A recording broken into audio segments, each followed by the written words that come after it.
Welcome, guys, to the Gulf Coast Music Podcast. My name is Q Steezy, and today's new wave, Beamin. What's up, baby? Great to have you on. So you were just talking about how you have to be concise in the studio because you're a busy man, and I really respect that idea and relate to it.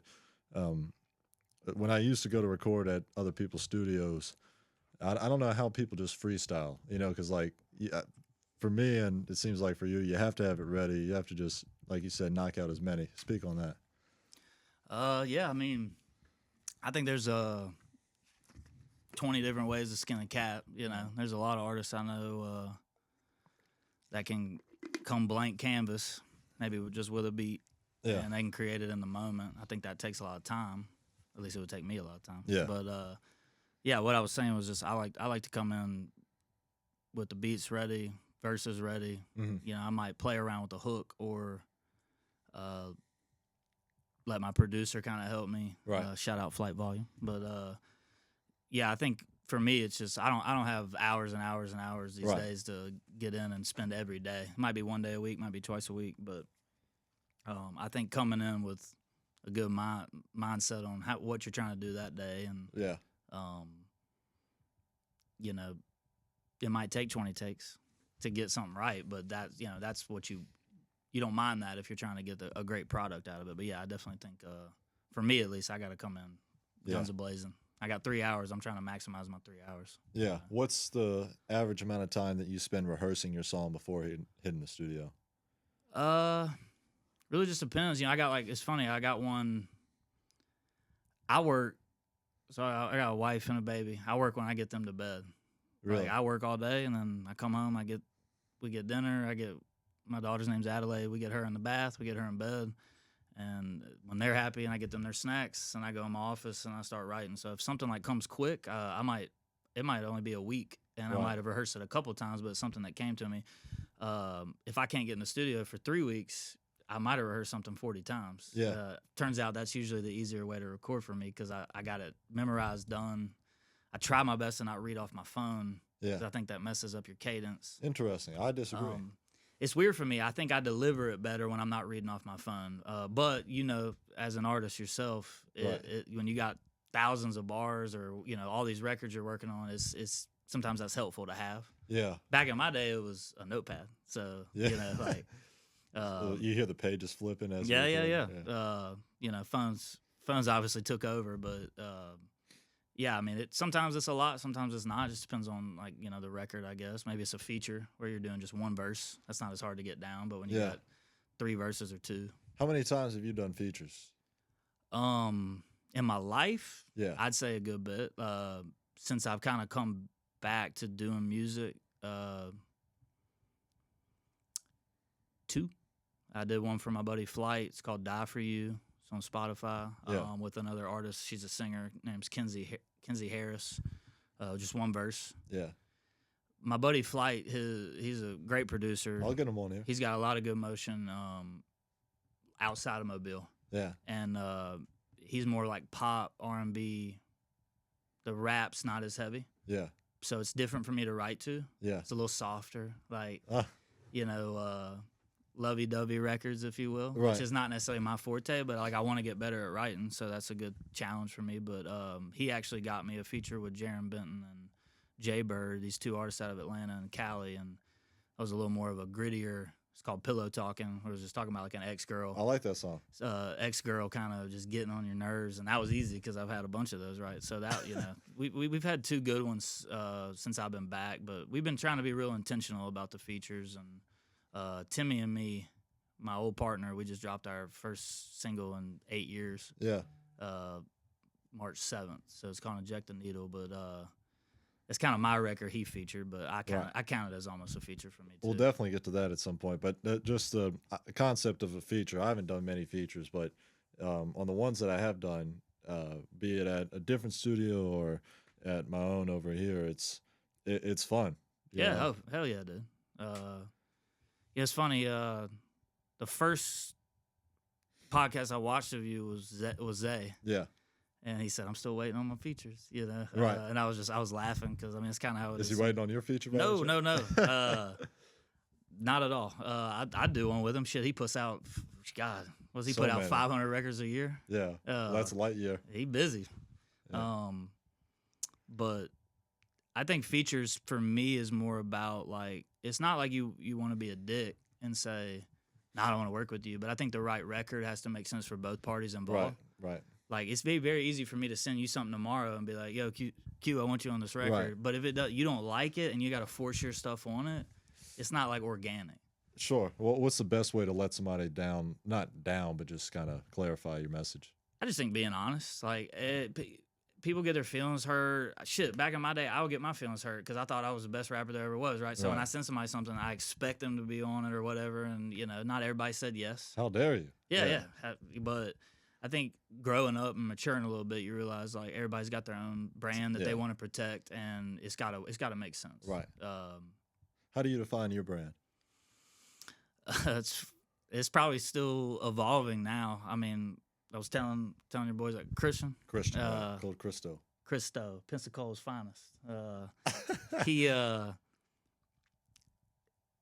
asked me, like, what I've been up to, but I had to have 8 years off from any music until last April. So, like, it's been a long time for me. So, times have changed for me. I got married, full-time job, got a baby. She's 5, but she's my baby. But, right. Like, my 20s, it was party music. We were having a good time. We were doing a lot of shows. And when are you going to explain to Adelie what Carmelo is about? That's a topic. My mom probably would ask that same thing too. But she, funny enough, knows a lot of the lyrics to my songs. But, that's great. I mean, I would say brand now, man. I just like to have a good time. Right. I try to be as real as I can. I don't talk about anything dishonest or that I don't do, and I don't try to be anybody that I'm not. I know I'm a private school. Yeah. I played golf in college. Yeah. I told you I worked here when I was in college. Yeah. So I'm not trying to be anybody I'm not. Yeah. And I think a lot of people that know me from back in the day know that I was always pretty real with everything I did. So that's cool. Just having a good time, man. I like to party. I also like to chill. So I work hard. So I mean, I love sports. I know you're a sports guy. Yeah. Basketball, football is like I'm obsessed. Yeah. So I just I try and incorporate it like anything. You saw the Tennessee-Florida game the other day? Yeah, it was brutal because I'm a big Auburn guy. Ah. Auburn bounced in the semi, but we're the SEC champs on the regular season. So yeah. Overall #1 seed. Yeah. Although we might get bounced early, that shit happens. Yeah, I'm excited for March Madness, man. It's fun. We're in track season right now, and we get to go to like hotels whenever we have to stay the night, and this weekend we're going to Emory actually in Atlanta. In Atlanta, yeah. And I'm sure there's some tourney games there. Yeah. Yeah. Man, Auburn's playing in Lexington. I want to have fun in Atlanta, man. It's especially after these podcasts. How often do you go to Atlanta? I mean, these days not a whole lot. Right. I mean, I used to like to go to Falcons games. Me and my wife have gone up there a couple times, but music-wise, I was only up there back in the day a couple times. But I know the scene up there is wild. I need to coordinate some. You should, man. Some strategy once. He told me he's 20. How old are you? 21. Y'all should go experience it, man. Yeah. Well, you got the free time. Absolutely. Yeah. But the thing is, like I told So wait, you're on the track team? Right. I had Vici on here yesterday. He's a local promoter and manager and interviewer as well. But anyway, I was telling him about last year. My buddy and I went to Atlanta and rode scooters through Zone 6. Really? And rode scooters. Right. Just kind of trolleyed about Zone 6. Trolleyed about. Zone 6 is one of the most dangerous cities in America. And anyway, that's an obstacle that we'll have to, because obviously our coaches don't want us to leave campus, but I got to make some type of y'all play. Staying on their campus? Kind of. I mean, like a track meet, you just have to stay there the entire day. Right. You might be able to venture out a little bit. A little sneak peek of the city. Don't get kicked off the team, though. Right. They could run over to Magic City for a second. Get some wings. Yeah, get some wings. Huncho Fest, the South's fastest growing recurring event, a music festival highlighting independent artists from all over the country. Any artists that want to sign up and perform, all you have to do is DM NMBGJAY on Instagram and he'll negotiate a slot for you. Tickets will be $10 at the door, and there will be a giveaway which includes a Gulf Coast music interview or a free performance at an upcoming event, all sponsored. My brother, I can't trust my cousin. No, let me take my time. I want every girl like I can't make my mind. I spent 80,000 just to flood the time. I don't wear no hangs, my t-shirt Saint Laurent. I just made a whole bag from like half of a show. But yeah, what inspired the break that you took from rapping? That's one I've had to answer a lot with like a lot of my homies, and Yeah. just I think it's like a blessing and a curse. Like we worked so hard in my group, and Timmy and me, we went by Beamin and Timmy back in the day. That was always felt confident in my ability, but it was just like something like that. I won't say the passion was fading, but it was fun to me in the beginning. Yeah. Like this is the best way I can describe it. When I was like 21, I booked my first show. I paid to get on that bill. It was $50. And who was the show for? It was at like Alabama Music Box, the old Music Box, which was on Dolphin down. I think now it's next to the Mardi Gras store. Music Box got shut down. There's a whole bunch of background stories with them, but they used to have a really cool venue. Yeah. Back in the day, and I was just so desperate to like be a part of the scene, and it was hard to get on the scene. You know, they just weren't booking like that, and I paid to get on that bill. And then by the end, fast forward like 8-9 years, I had a manager, I don't want to say A&R, a manager who was like turning down shows because they wouldn't pay our minimum to play the show. What was your minimum? It was $750, and that was for me, Tim, and a DJ. So if once you break it down, it ain't that much money, but like that was a minimum. And I just remember thinking one time, man, this shit's changed a whole lot. Like I went from like it was such a passion, and I would play all these shows, but I get what he was doing. It wasn't like it was from an ill-intentioned place. He knew we were oversaturating Mobile. We played Mobile all the time. Oh, I see. Right. So people saw the same set over and over and Right. over, and we went out of town a lot, but it wasn't as much as we should have. We should have reversed it. We should have been out of town Right. tons and Mobile a little, Right. if that makes sense. And Did having a manager like really change the game for you? no, he was great. His name's it was Seth Manis, he's passed away now, R.I.P. But he was a great guy. He had his vision, and I agreed with a lot of it. What was his vision? Well, it was hip hop. It wasn't necessarily rap. He hosted his own showcase called Elements, which I could go and talk about that for days. And it was just a local showcase. That's where I met Ali from UBH. Right. Unicorn Bounty Hunters opened for us way back in the day. Oh, wow. And it's funny, Ali said something the other day on a message to me. It was talking about a rap function. I told him I couldn't make it because I'd work. And Right. he was like, we'll get you on another one. He said something along the lines, like, I don't want to like put words in his mouth, but he's like, I'll never forget when you put us on that one time, or, you know, Seth and y'all put us on. And it was a cool thing. You know, we got a lot of different acts together for one night, Right. once a month. We didn't play all of them, but it was cool. But I don't know, man. I kind of lost like the sight of it. Became like a job, and that's what it's supposed to be, but it wasn't going in the direction I wanted it. And then I met my wife. We got married. We had a baby. I needed Right. to buy a house. I needed to pay bills. I needed to get a job. And music wasn't paying the bills. So it was like I just kind of had to like step back and be like, what's the most important thing to me right now? And it was taking care of her. Yeah. And then the baby came.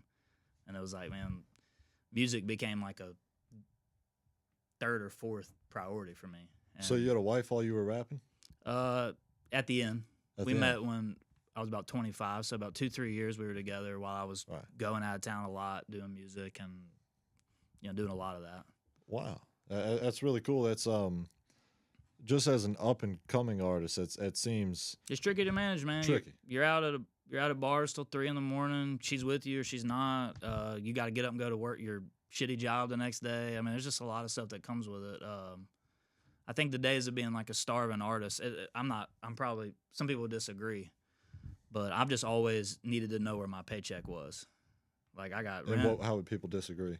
Well, I just think a lot of people say, "Hey, I'll throw all my eggs in one basket," and it works for some people. Right. You know, I'll be homeless for this, right? And it works. Some people make it, you know. But Right. like, I've just never had that. Like, I don't know. Maybe I don't want to say I'm a pussy, but I just never wanted to put it all in one basket and not know where my next check was. How am I going to pay my rent? How am I going to get groceries? How am I going to do this? That's not bad logic. Well, I mean, you know, whatever. And it one month turned into 6 months, and before I know it, it was 2 years before I even touched the studio. And then about 4 or 5 years in, I remember sitting thinking about it. It was about 3 or 4 years ago. Batman Returns. Well, I was like, man, I mean, I miss it. So I'd write a little bit, and then it wasn't until about last year I ran into an old producer of mine, and I mean, we've been grinding. I mean, it's daily for us now as far as just communication, but recording's probably once a week, maybe twice a week if we can. And he makes your beats? Some. I shop a lot of my beats out. I'm working on that, actually. That's probably my biggest weakness is I don't own 100% of all of them. Right. So we lease some, but the ones that I have gotten from him or others that we own a little more, it's better for the publishing side and all the stuff that comes with that. Absolutely. But I'm gonna be honest with you, I don't mind leasing beats. I know I'm probably like my guy who consults me would probably be like, shut up. But Right. there's so many fire producers out on the internet, dude. You can find so many good beats, dude. And that's kind of what inspires me. I hear a beat and I might want to go right to that. Oh, yeah. So like absolutely. waiting on somebody to make you a custom made beat, Right. you gotta wait, you know. So Yeah. And it's the game's so saturated nowadays that it's much easier for artists to enter the scene, but it's also much easier for you to, you know, work on your craft because of, yeah. like you said, how many. Well, there's more artists now than ever. Yeah. But Yeah. which means there's more dope artists now than ever. Yeah. Yeah. I was when you were going to grab that thing, I was talking to him. I was like, how many? He said he just downloaded TikTok. Being a little older, I'm a little newer to TikTok. I've been on it a couple years, but it's crazy, dude. The algorithm way it works, like every 5 swipes, there's some incredible rapper, singer. Yeah. I'm watching. I'm like, you know, it's just there's so much talent out there, you know. Yeah. And that's a good thing, man. I think if you love music, that's a good thing. Yeah. You know, it's absolutely. competitive like sports is. I grew Yeah. up playing a lot of sports, man. I tried to play golf after college. Found out real quick I wasn't good enough. Really? Yeah, I mean, I played. Where'd you go to college? I played at a community college and I played at South. Oh, okay, nice. Shit, I got to South and realized I wasn't good enough. You know, but I mean, that's just anything in life. You want to be a doctor? Right. You think that's not competitive? You're Yeah. right. So I mean, it's just. I think competition drives everybody. Yeah, it does. Absolutely. How do you differentiate hip hop and rap? I don't know. It's subgenres probably. I think you kind of mentioned it earlier, where you're like, it's not really rap, it's hip hop, or that maybe your manager was hinting at it. Yeah, I think of like styles of beats, stories, Oh, okay. storylines, what you're telling. You know, when I was growing up, it was like there was a clear divide of like DMX, Jay-Z, Eminem, if you want. I listened to a lot of Snoop Dogg from the 90s. Harder. I want to say gangster rap, but like a little harder rap. And then there was like that pop rap stuff that started coming up. And so that was rap versus hip hop? Yeah, maybe not hip hop as much. I don't know. Hip hop to me has always been like a folky, like just more about bars, less about a hook.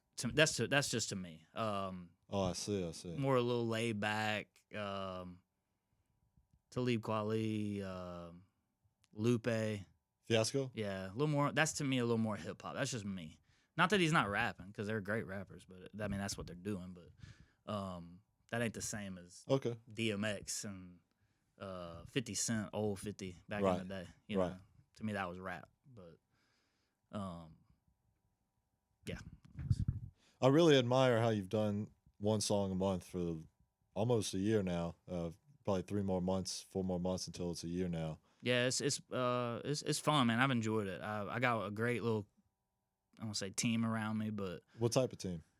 well, when I got back with the Flight Volume, he's from here, producer here in the city. When we started recording, he was like, "I'm gonna link you up with a guy who consults me. I got to see if he wants to take you on though. He's a busy dude, which he is. Goes by his name's Dylan Ellis. I'm sorry, Dylan Reese, but he He's a rapper and a singer. Ellis is his rapper name. Dylan Reese is his singer name. He's a manager and consultant. This dude lives in LA full time, which ain't cheap to live in. But he's a worker, dude. This dude does his thing. But he manages 2 or 3 bigger acts out there. But he consults like 30 or 40 people. From what I understand, I might be overshooting that. What number. type of business is music consulting? With me, we do a weekly call. So I pay him a monthly fee. It's nothing outrageous, but he just guides me on decision making. Right. I'll ask you after to disclose it because It's not that big. What? It's 300. 300 a month? Yeah. Gotcha. And he basically helps me with my Spotify game. That's 300 a month to me right now is crazy. As Yeah, a yeah, college yeah. I mean, student, maybe I shouldn't talk money, throw his business out there like that. But I hella respect this guy. Like, I've had nothing but a great vibe with him. We started in, I guess, June of last year. Does he work by your budget? Yeah, I mean, he knows what I'm about. He knows what I'm trying to do. He just set me on a path, and he keeps me consistent. I think it's more of an accountability thing. Yeah. Like, he keeps me accountable to what I'm trying to do. I told him, he asked me, what's your plan? I said, I want to drop an album. He said, to 0 people. Because we were starting in socials and Spotify and everything back from ground zero, new pages. He said, why would you drop 10, 12 songs to 0 people? I was like, all right, you got a point. Yeah. Why would I put all that effort into putting it in front of nobody? So he's like, let's build it. And so we've been slowly building it. Are your 16,000 monthly listeners on Spotify, is that legit? So here's what I'll tell you. I started with 0. I did a song called I Got a Problem in July of last year. There's 0, nothing out there. It was like 200, 300 monthly listeners. And I dropped a song called It's Always Sunny, which is one of my favorite records, but whatever. And it started moving. And then I dropped a song, Carmelo. It's probably it's my most streamed record that's just solo me. Right. And it moved it up to like 1,200 monthly listeners. I don't know. And I'm not like super. What type of promotions were you doing? Well, so it started a month after we got going. We were running an ad campaign through Instagram to Spotify to YouTube. Basically, what happens is these guys. This guy, his name's Ellie. He creates little ads, might be from some content we make, or it might be off a movie or something, and he puts lyric videos, and there's a link below it that says, basically, click. And when you click it, a little link comes up, and it shows you can stream it on Spotify, you can stream it on Apple Music, you can stream it on YouTube if you want. Yeah. And that's what it's done. It's driving people to it. Right. So you're just at the mercy of just someone want to click it and listen to it, you know? So he's strategic though, man. Him and Flight linked me up with that feature, and that really skyrocketed my number real quick. Because the 2 that were featured on the song with me have a big following. Yeah. And I was excited. I opened for Jaron Bent when I was like 25, and he's like one of my favorite rappers ever. Like top 20 favorite rapper ever. Yeah. And now I got a fucking record with him. That's awesome. I told my guy, I was like, I could die happy now. And there's more that I would want. It's just, that was like a negotiation thing that Flight took care of. We paid his fee. And he wrote a dope verse, and then Jay Bird did his hook, and Gabe wrote the hook. Or Flight, his real name's Gabe.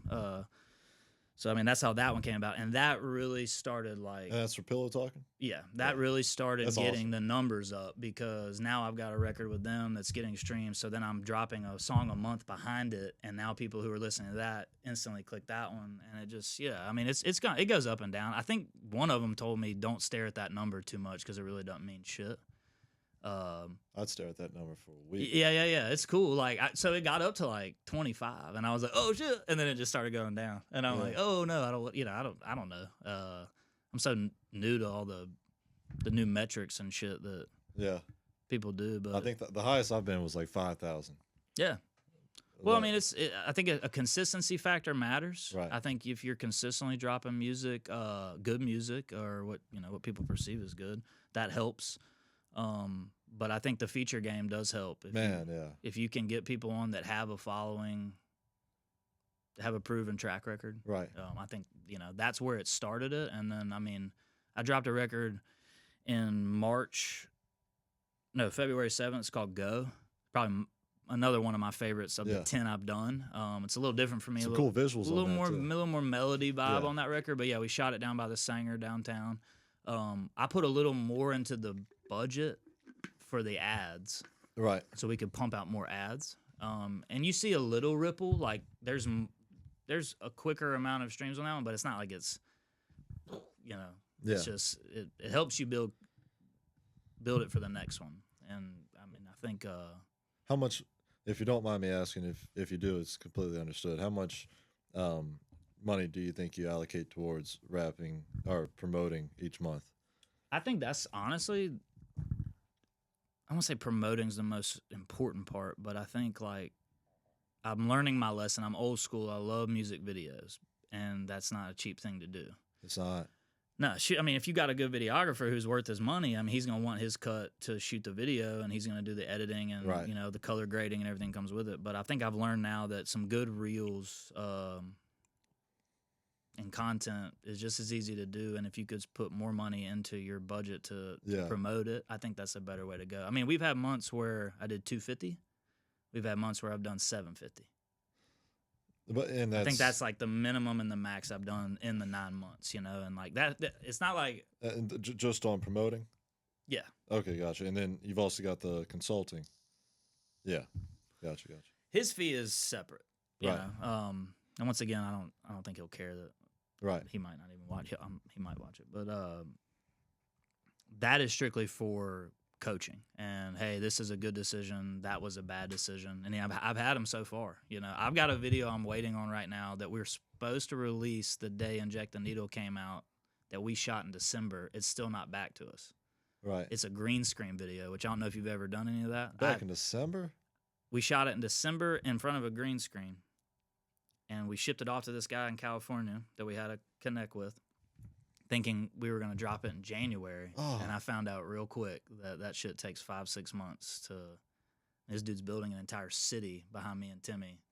Timmy's in a samurai. Oh, okay, gotcha. It's this whole thing. I'm hoping it's going to be the dopest thing I've ever seen. And it wasn't that it was crazy expensive. It just that I'm learning lessons on a lot of stuff, you know. And I mean, I'm just who to work with, how to work with them. I got to be a little more vocal about my communication. Sometimes I've always like said, all right, well, he'll handle this, he'll handle that. And my coach said, hey, this is your brand. Why are you not at the forefront? You should be handling all these guys, and it comes through you. And do you pay the guys, or are they just willing to help? Which ones? When you say you handle this, you handle that. Just depends on who it is and what it is. Some no, some yeah. It's funny. I thought I didn't know what you would ask me, but I was thinking about some things like what I might say. But I watched this. You know, who L.A. Russell is. Yeah. Yeah. So I watched this video and he said it's really stuck with me. I don't remember when it was, maybe a couple months ago, but he said if you go out searching for a team, it'll probably never work. But if you let a team come to you, that means they truly want to work with you. Right. Because they sought you out. And that's how Flight is for me. He's been the biggest blessing for me Sounds like it. since the return. He don't ask for $1. I pay him when I go record because I know he's working for me. But, you know, it's not a lot of money, but, you know, I think that's what I've had to learn is, like, I've sought out a few people, and it hasn't worked out, really. And I'm a little older now, so it's easier to have a breakup. Right. Than back when I was 25, it'd have been the end of the world, and we'd have had all these problems, you know? Yeah. But, I mean, I mean, if you're really passionate about it, you gotta have this kind of stuff to stay, you know, to do what you do. It's a business, you know, regardless of what your end game is. For me, my end game is I'm not gonna die on the hill if I got to be a famous rapper. Yeah. I just love doing it, and I want to see what could happen. That's literally, I'm leaving it like open ended. Like if nothing happened, cool, I'm a happy guy. Yeah. But if I could go tour multiple cities, have all these people listen, I to can my see you shit. blowing up in Paris. I've never been to Paris, so I don't know. Yeah. You got a French look to you. French look. The French look with a country accent, they'll go crazy. Did you ever catch any flack by being on the golf team in rapping? No, I don't think so. I mean, golf's a hard sport, but no. I mean, I'm sure, you know, I won't say like haters are haters, but I'm sure I've just never really tried to spit about anything that I didn't do, so I don't think anybody could really ever say that. You know, like they couldn't say I was trying to do this or do that with my bars because it wasn't. So I mean, I'm sure there were. And that song that you were referencing earlier, the music video that you'd seen, that I was doing the layup. I'm like talking about. Did you play here? I played JV basketball. Right. They call it JV. It's really just a My secondary uncle team. coached here back in the day for a while. That's awesome. Yeah, he's a good coach. We probably miss him. Well, Yeah. Spring Hill basketball is waves. It is waves. Yeah. But anyway, it was one of the lyrics was like landscaping. It was like talking about how it was like landscaping in the summer. Yeah. But Well, shit. you got. I mean, if that's all you know to talk. How long about, have you been like writing and rapping? Probably since that summer I was landscaping. I think the best stuff comes to me. Everybody says best stuff just comes to them, but like when I'm like cutting grass. You got some headphones on. No, I don't have it. It's just like a zen experience. Like you're just going up and down. You're thinking. And like you just can't help yourself from thinking. And then like you try and talk over the lawnmower sound, and then the neighbors think you're crazy. Yeah. One of my best friends growing up did a lot of landscaping. He's got some funny stories. Oh yeah, and it also you'll never meet a sane person that does landscaping. Not in their 30s or 40s. Right. Yeah. I'm sure you had guys on your crew that were. Oh yeah. Now the 20-year-old's just trying to make some money. Right. It's just, He would crack me up because we'd all get off our jobs, in college, and it'd be Friday, and he got all this money because he's making more money than all of us because they're paying more and it's a hard job. But they paid me minimum wage. He was making $10 more an hour than what I was getting. I was making $10 an hour. I think he was getting like 20, and this was 10 years ago. But he'd get hammered all weekend, and then he'd have to wake up on that Monday morning at like 4. Oh. Go meet him at the truck. Yeah, meet him at the truck. Yeah. And I'd be like, well, at least I don't have to get up till 10, but yeah. It's a grind. I remember there was one day where like, because in Louisiana heat during the summer, it's just it's brutal. Shit'll melt you. Humidity's bad. Yeah, and the truck dropped me off in my house, and I kind of got out the truck, and there was a trailer behind the truck, and I was just so out of it from the day, just everything was in a haze that I was just like hoping the trailer dodged me, like as the truck came by, I just kind of stumbled out. The trailer's just. Yeah, I always told him I don't know how y'all do that shit, man. Like, I go out and do yard work at my own house for 2 hours, and I'm gassed to do 20 yards in a day, and then go do like a hotel or like a motel. Right, and it's just like, and then we were like, not to make this a landscaping podcast, we're like wagon. They would just dump a bunch of stones in the wagon, and then we'd have to like dig trenches. It was some different stuff. For 10 an hour, that's pretty rough. Oh, it was terrible. Yeah. So yeah, I had to put it in a rap song. Hey, that's what you know. That's what you got to do. Yeah. I like the visuals on the Inject the Needle reels on Instagram. Yeah, this came out good. I was downtown. It's not my favorite thing. It's new for me, like lyric videos. Right. I forget the feature's name, but I liked how he came into the frame. He is my brother. Goes by Tim OG. You should get him on too. Absolutely. Is that Beamin and Timmy? Is that who that is? Okay, cool. And but yeah, I mean we were scouting Braided River Brewery for a future shoot. Yeah. And it was Mardi Gras. Yeah. And so we got everybody lined up, and I said, let's get some reels done for this one. Yeah. Kind of what we got to do. We got to maximize our time. He's got 3 kids, a job, a wife, so it's just, but yeah, they came out good. It's new for me to do the reels. Like, I love music videos, 3-minute video, maybe a little skit, maybe a little something. I don't, whatever. But these are 20. That's what people's attention span is now. It's 20 seconds, 30 seconds. Yeah, 3 minutes. Maybe less, maybe 10 seconds. Yeah. Some of my better reels popped off at 10 seconds. Yeah, I mean, 3 minutes is a long time now. Well, you're not going to put that necessarily up on Instagram, but like, I've just grown up in the music. 3 minutes is a movie. The music video area, yeah. We've shot a couple. I had a song called All Black Lack that yeah. My mom and dad. Wife, you got that all black. That's her dream car. Until next year, which is another car. But that's more of like a 2.5-minute movie. Pillow Talking was definitely a movie. I had 2 friends from work. They're a couple. Right. They fought it out in a video, and it came out good. I wasn't even in it. I was in it for like 8 seconds coming out of an elevator. I loved it. I got to kind of sit behind the camera. Right. And watch and direct a little bit. And that's cool. I'd be like, barking at her, like, punch him, get him, That's funny. But yeah, I mean, it's different now. Like, any old person is gonna, or I won't say I'm old, but I'm older, is gonna say times have changed. But yeah, I mean, it's 20-second reels. Oh, in 5 years from now, they're gonna make Yeah, I can't 10-minute imagine. movies, 10-minute Avenger movies where the guy dies in the 8th minute. And, Yeah, I can't imagine where it'll go, but trying to adapt to that and not be resistant to change is tricky. But I got, like I said, got a lot of good people around me that are saying don't overcomplicate it, simplify. Like my coach consultant said, pillow talking was good, but he said you spent way too much time on that. right. You could have just done some reels. And I was like, yeah, but I love that video. So 20 seconds. What can you put together? A little lyric video. Yeah. Have it look clean. Yeah. Shooting it with an iPhone, shooting it with a $4,000 camera. People don't really seem to. Right. Doesn't seem to matter. Right. That's just my take on it so far. But Absolutely. Well, what's next for you? I got a single coming out April 4th. It's called Jack, Jim, J-Mo, Jose.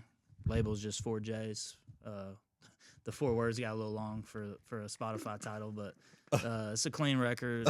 It's a drinking song. And I got my first show back in, God, it's been 8-9 years. It's going to be in Pensacola, April the 11th at the Handlebar. That's awesome. Yeah. How'd you book that? Well, I've been I don't want to say I've been picky. I really wanted to focus on building up a little catalog Yeah. before I did anything live. And we've done that now, 8 or 9, 10 records out. Is this the most monthly listeners that you've ever had? I would say on Spotify, yeah. Right. It's not the biggest following Really?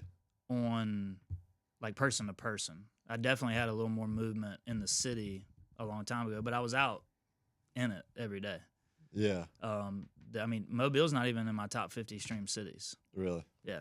So this has just gotten out to where we push the ads. I mean, that's the beauty of the internet nowadays is like, I mean, Chicago's like number 12. I don't know anybody in Chicago. When you boost ads on Instagram or any other platform. So this how isn't do like you- boosting ads on IG. I know what you're talking about, like TikTok and all that. It's not that. This is running through Meta. It's a service that similar, but it's Right. not necessarily like, hey, you can pay $50 to boost this post. I've always been skeptical of that kind of stuff because I don't Right. really feel like it's a real tangible number. Like back in my day, I'd see a guy who had like 2 million views on a YouTube video, Right. but then I go to a show and there'd be 4 people there. Right. Right. But meanwhile, I got 1,000 views on a video, but there's 200 people there, 300 people there that paid to get in. Right. So I mean, I think it's just different ways of looking at it, but definitely on Spotify. But the last time I was really rocking music out, I really wasn't pushing a lot of music on Spotify because I didn't really know how to do it. Right. And that's kind of the beauty of having this guy with me is he's teaching me the ways, I guess. you Yeah. know. Whether it's day late, dollar short on that, or whether I still got a little motion that I could pull. I mean, that's kind of if I'm gonna do something, I'm gonna go all in at this point. I'm not here to like waste time. Yeah. I feel like my clock's ticking anyway. Yeah. So it's just we're trying to go as hard as we can for the right of you got to have a right budget. Yeah. It's feasible. But yeah, I would say Spotify, yeah, for sure. It's I don't know what it is right now, but it's grown, it's gone up, it's gone down, and Well, yeah. I'm hoping to lock down more features this year. Like he had me send him a list of all the features I would want out of anyone. He said, "Be aggressive." The consultant. Yeah, he said anybody, and it's crazy. I sent him 30 names. He knew 20 of them. Right. He was like, "That's tangible. That's tangible. We could get that for sure. This guy's really hard to work with, communication wise. Good guy, but it's hard to nail him Right. down. This guy's definitely not going to happen for you." Yeah. Yeah, so Drake. yeah, well, not on that level, but yeah, I mean, it's just what it shows you is like there's just so many artists out there, dude. Yeah. Not just in Mobile. I think people get real magnified into their own city. Right. And I've watched your pod enough. I've seen that to be a question every single show. Yeah. I want to see how people, because everybody's got an opinion. Yeah, on it. I mean, what was it? TJ Soha? Right. Yeah, I just saw that one the other day, and then I've seen other people comment on it, and Right. like everybody's got their own opinion, but like I think. Well, thanks for tapping in. Yeah, dude, I watched a lot of them. I mean, it wasn't just because you hit me up, Yeah. to do it. I'd already seen 10 of them. Thank you, bro. Yeah, I've always just tried to be a supporter, man. Like, it was very hard for me to get on bills. I'll be honest with you. Like, nobody really gave me a shot. On. Any bill, like any show, Oh, gotcha. right? To open for anybody, it was hard. You You try and connect with people, trying to like spit in the middle of the street at an art walk just to get somebody to look at you. So I've always been under the mindset like, and we did it. I feel good about it because like I said, Ali even said it. There's been a couple that have said, I remember like you putting us on and like whatever. And Tim does a great job. He runs it's a dope ass show, and he's put on a lot of artists on his shows, whether he performed or not. And I think that's just the right way to do it. I think regardless of whether you think someone's dope, like you think someone's dope, right? You're at the show vibing, but you might think 3 or 4 of the other ones are. Right. You know, there's 10 acts going. I mean, you know how these showcases work. There's like 10 acts going up at one time, you know. But I've always tried to be on their mindset, just like help people out. Because it didn't really happen for me that way, but as I got a little going, people started helping me out. And it felt good, you know. And it feels good to help other people, you know. Yeah. So. Well, you're definitely helping me by being on the podcast tonight. And I appreciate it. It was great to have you. And, I'm excited to see what comes next. You're off to a great start in the return. And feels good. Yeah. I hope we just stay consistent with it. Like I said, I think we've got a great plan. We're dropping 3 or 4 months in advance. Yeah. Anything that you're hearing today, I recorded 5-6 months ago, and we're planning those releases out. We're trying to plan the content with it and book features if we can. Those aren't easy to get, but if you can, So I mean, it's well thought out. It's just you swing and miss, and you get told no. Right. You gotta be able to be told no a good bit.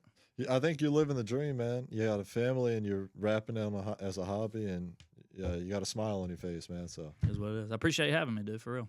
Nicely done, Beamin. Thank you guys for tuning in to the latest episode on the Gulf Coast Music Channel, and we hope to catch you in the next one.